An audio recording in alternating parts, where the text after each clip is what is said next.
failing so big. And so we started down this path of losing on this one, losing on this one. Here's another one. Watch this. Tell me what you think. Billy Mays' first infomercial.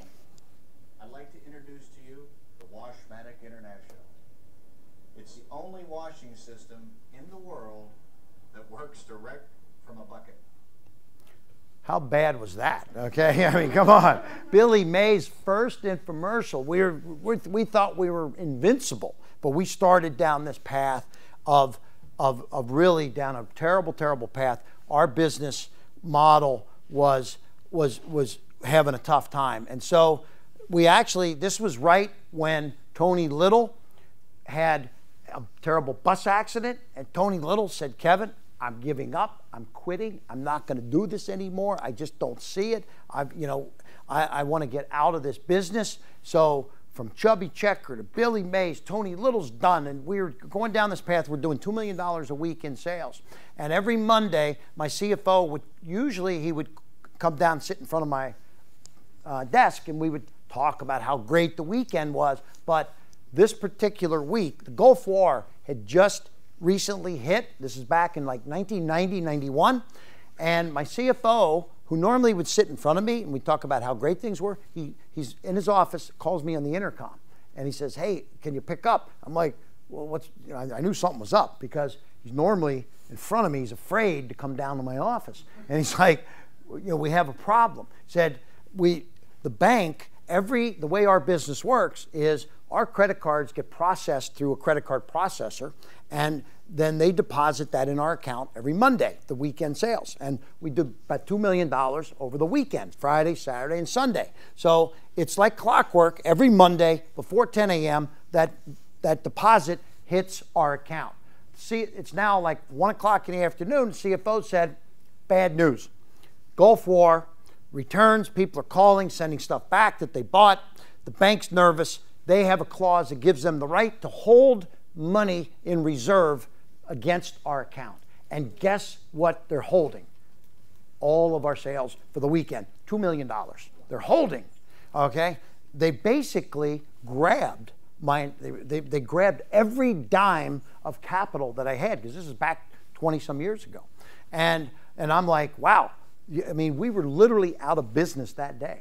And we said, we have to figure out how to get out of this. And, we almost didn't survive. But I said we have to use the energy, the drive, and the passion to get out of the problem that we used to build our business. And that's what we did. So we hired all the best accountants and lawyers and Coopers and Lybrand and the biggest law firm. We went in there guns blazing back to that bank. And we ended up negotiating. We let them keep $400,000. I mean, they wanted all $2 million. And they had the right to keep all $2 million, but we were going to blow that bank up. And it's a long story how we did it. We can tell you the rest of the details at another time. But the bottom line is, I said, if you always do what you've always done, you're always going to get what you have always gotten. And this is where that learning curve, that stumble of us hitting that bottom point where we were technically out of business when they grabbed our $2 million, said to me, I have to learn how to do things differently from this point forward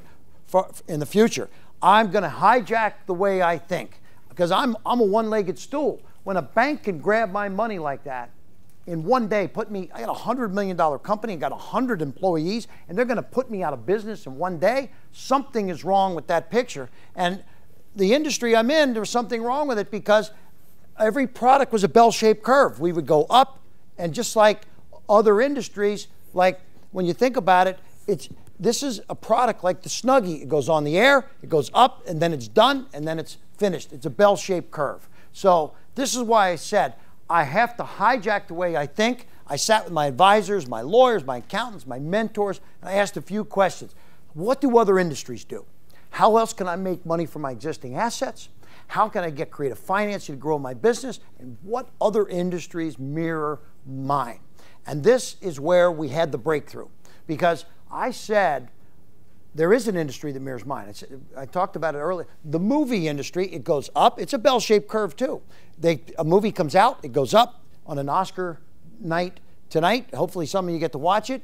The movie industry, boom, But what does the movie industry do? Once a year, they go to the Cannes Film Festival and they sell the international rights to the movies. This is where 100+ countries worth of distributors for movies and TV shows come once a year to buy programs, to buy movies. And so this is what I said, wow, I can go one place once and go meet every international TV station and distributor. And that's what I did. 1990, I went there and I took out a 10-foot by 10-foot booth because I said, I got to hijack the way I'm thinking. I met Rupert Murdoch. He said, I'll put you up all over the Sky Channel. And the Kinnevik family put me up in Holland, Denmark, Norway, Finland. The Marcucci family put me up in Italy. Canal Plus put me up in France. RTL put me up in Germany.